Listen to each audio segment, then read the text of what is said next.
Hello everyone! Ayan, so for today's video ay samahan niyo po akong magluto nitong ating napakasarap na spaghetti. Kaya naman, meron po tayo ditong pork giniling or ground pork. Sasangkutsahin na natin guys. Hintayin natin mawala yung tubig, matuyo. And then pag nawala na yung tubig at nag-brown-brown na yung ating pork giniling, pwede na tayong maglagay ng mantika at igisa na natin yung ating bawang at sibuyas. Ayan, kung wala po kayong ground pork or giniling na baboy, pwede naman po kayong gumamit ng corned beef, itong nasa lata. So, kahit anong brand naman po. So, pag ako wala din po akong giniling, corned beef din po yung nilalagay ko pag gusto namin kumain talaga, pag napapakain kami, tas wala akong giniling ko. Kaya, kung ano lang po yung nasa kusina natin or sa bahay natin. So, yun na nga, at naglagay na tayo dito ng hot dogs. Ayan.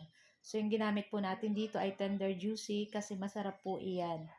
Pero syempre, katulad po ng sinabi ko, kung ano po yung kaya ng budget nyo, at ako minsan gumagamit din po ng murang hotdog, ayan. Pero okay lang yan, dapat sa luto na lang tayo babawi sa lasa. O, di ba? So, ayan na nga, at ilagay na natin itong ating spaghetti sauce. Ayan. So, syempre pag sinabi nga sa Pilipino na spaghetti, matamis po talaga yan. Ayan. So, dalawang ginamit natin kasi yung isa po ay UFC, yung isa Del Monte. Pero parehas naman silang Filipino style spaghetti sauce. So, syempre, halu-haluin lang po natin iyan hanggang maano natin, hanggang ilalim. And then, maglagay na rin tayo dyan ng asin or salt. And then, syempre, maglalagay rin tayo ng pamintang durog or ground pork. Ayan. Tapos, syempre, halo lang po tayo ng halo. Kaya nga po siguro lumaki na yung braso ko kahalo, charot.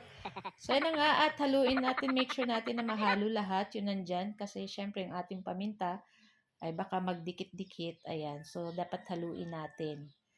Tapos, syempre mamaya, gagamit tayo dyan ng condensed milk para sa pampatamis, and hindi na tayo gagamit ng sugar. Instead na sugar, condensed milk na lang itong ating ilalagay. So, ayun na nga, at maglagay na tayo. Syempre, hindi natin uubusin yung isang lata. Estimate nyo na lang, titikman nyo na lang kung tama na yung tamis or kulang, dagdagan na lang. So, syempre, halo na naman tayo, guys.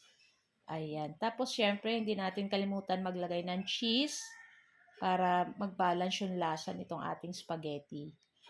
Ayan. Tapos, syempre, ayan, halo na naman po tayo hanggang matunaw yung ating keso dun sa ating sauce para kumapit dun sa ating spaghetti sauce yung ating cheese dyan. And then, after, okay na rin to guys. Luto na yung ating spaghetti sauce. Pwede na natin ilagay itong ating pasta. Ayan, naluto ko na yun kanina at malamig na rin yan bago natin nilagay dyan. And then, syempre, ayan, haluin na naman natin, guys. O, ayan, di ba, medyo aapaw na sa sobrang dami. 1 kilo lang naman yan dyan, guys. Pero, yun. So, ito, pwede na namin tong hanggang kinabukasan pa. Ayan, pwede naman yan i-ref.